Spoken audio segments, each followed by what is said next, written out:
Here are some players who have sneaky upside in Week 16 and can help you advance to your fantasy finals. Before I get to those players, this is a great time to remind you there is still time to use this new customer special. Matt Stafford just needs to go higher than half a yard tonight. You take that pick, you pair it with any other pick or picks you like, and you could potentially 20x your money. Actually, you could potentially 20x Underdog's money, because if you sign up now using our promo code ENDGAME, not only are you going to get this new customer special, they're also going to match your first deposit dollar for dollar up to $100. Take the free money they give you, put it on the new customer special, pair it with any other pick or picks you like, and potentially 20x it. Let's start at the running back position, and Ezekiel Elliott did not follow up his big first game as a starter with a second big game. There's reasons to think he will in his third try this week. He still had 16 touches last week, granted only 46 total yards, which not really what we're looking for, but he played 88% of the snaps. He had 73% of the running back touches. He is still the workhorse running back here for however long Ramondre Stevenson remains out. And another nice thing, especially for those of you that play in PPR leagues, he has 14 targets and 12 catches over each of the last two games. So he gives you a pretty high floor in your PPR type of leagues. And you gotta love him this week against the Denver Broncos. Still one of the worst run defenses in the NFL. I know they've gotten better, but they're still really bad against the run. And also, you don't have to worry about like last week where the Patriots are getting blown out by the Chiefs, and then Zeke is getting benched at the end when they're kind of in comeback mode. This should be a closer game, a more competitive game. Zeke should see usage similar to what he saw that first game when he was a starter against the Steelers in a much better matchup this week. He could score again. We know he's going to catch passes. Ezekiel Elliott has tons of upside in Week 16. As does Gus Edwards. Had 16 carries last week after Keaton Mitchell missed most of that game, of course, with that knee injury. Keaton Mitchell, we know, out for the season now, will not be coming back. Sure, they're going to elevate Melvin Gordon from the practice squad, but not worried about Melvin Gordon. We should see Gus Edwards getting 15 plus carries once again, kind of like what we were seeing in the middle part of the season there, when he was really good for fantasy. Remember, he was scoring a touchdown or two almost every week. Now you look and you say, well, it's on the road against San Francisco. Do I really want to start Gus Edwards this week? But San Francisco's actually kind of been sneaky bad against the run. They just gave up 230 yards to the Cardinals on only 30 carries. The reason why their season-long numbers look so good against the run is teams don't run on them because they're getting blown out and they're playing from behind. I don't think that's going to be a worry this week with the Ravens. This should be a competitive game. This Ravens offense should be able to keep it close. And we know this is one of the best, if not the best, running offenses in the entire NFL. Gus Edwards has touchdown upside this week. He's going to get the touches. He may not have the floor of a guy like Ezekiel Elliott because he doesn't catch the passes, but he also has plenty of upside. Now, a wide receiver that has plenty of upside this week is Chris Godwin, coming off a huge game where he had 12 targets, 10 catches, and 155 yards. He now has 23 targets over the last two games. Remember, a couple weeks ago, kind of the squeaky wheel thing. They've been targeting him, making an effort to target him the last two games, and it seems to be working. Baker Mayfield looked good. The offense looked better last week. Now he draws a fantastic matchup at home against the Jacksonville Jaguars. The Jaguars are an absolute pass funnel defense. They're very tough to run on, but very easy to throw on. They're allowing the 9th most points to wide receivers. With the way Baker Mayfield is playing, with the targets Chris Godwin is getting at home in this matchup, he should have another strong game this week. Chris Godwin's a guy who's just probably been sitting on benches, maybe even sitting on waiver wires because he was so bad for so long. But it looks like now, finally, towards the end of the season, if you're still alive with him, it looks like the right time to throw him back into your lineup and trust him this week in a smash spot at home in Week 16, ready to take you to the championship.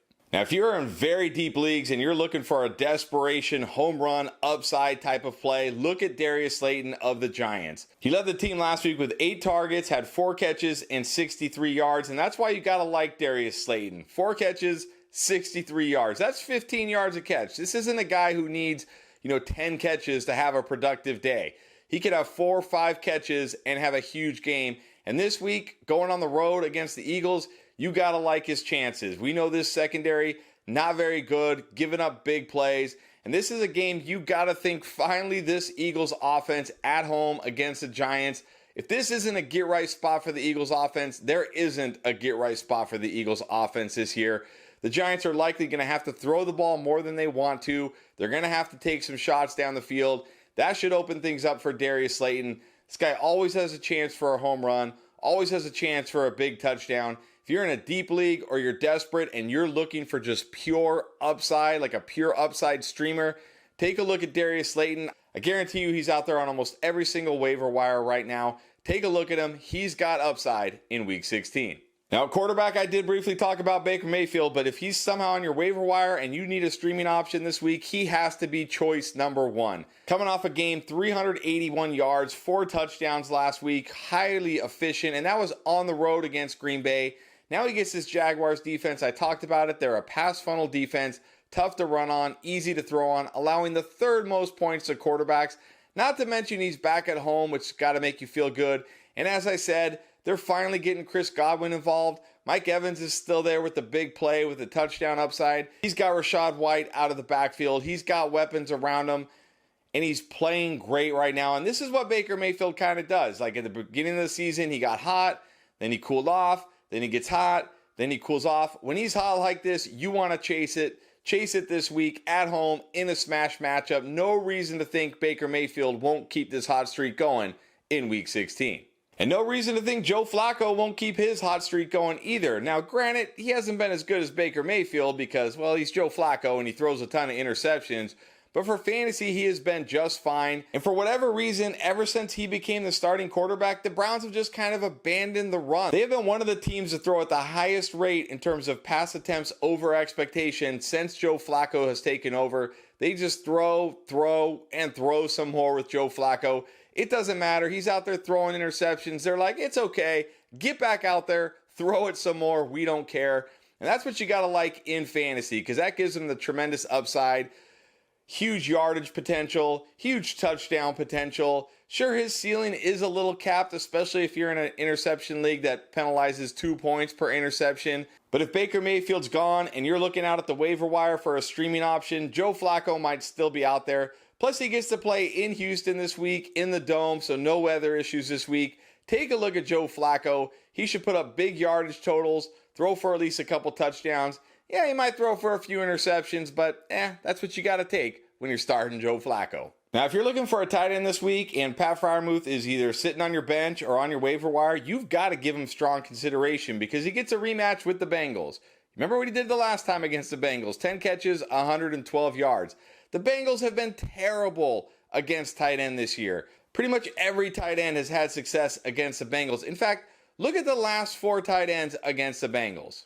The Steelers tight ends, I talked about it, combined for 12 catches and 141 yards. The Jaguars tight ends combined for 10 catches, 91 yards, and a touchdown. The Colts tight ends, who even are the Colts tight ends, combined for 8 catches, 65 yards, and a touchdown. And then last week, the Vikings tight ends combined for 9 catches and 80 yards. The Bengals, for whatever reason, the way they play defense, the linebackers, not sure. They cannot cover the tight end position.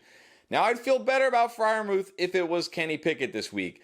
Mike Tomlin saying right now Mason Rudolph is a starter. We don't know how much he's going to get targeted, but he's going to be open. He's going to get looks. The matchup is so good that it begs you to consider starting Freiermuth this week. If you're desperate at tight end, if you've been streaming, like maybe you played a Cade Otton type of guy last week, somebody like that, look at Freiermuth, see if he was dropped. Maybe he's still sitting on your bench. I think this is the week to trust Pat Freiermuth.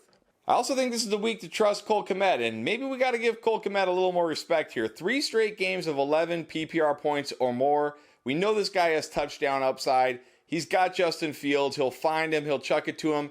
And this week he gets a great matchup against the Arizona Cardinals at home. No, on paper, the Cardinals not a team that gives up a ton to tight ends.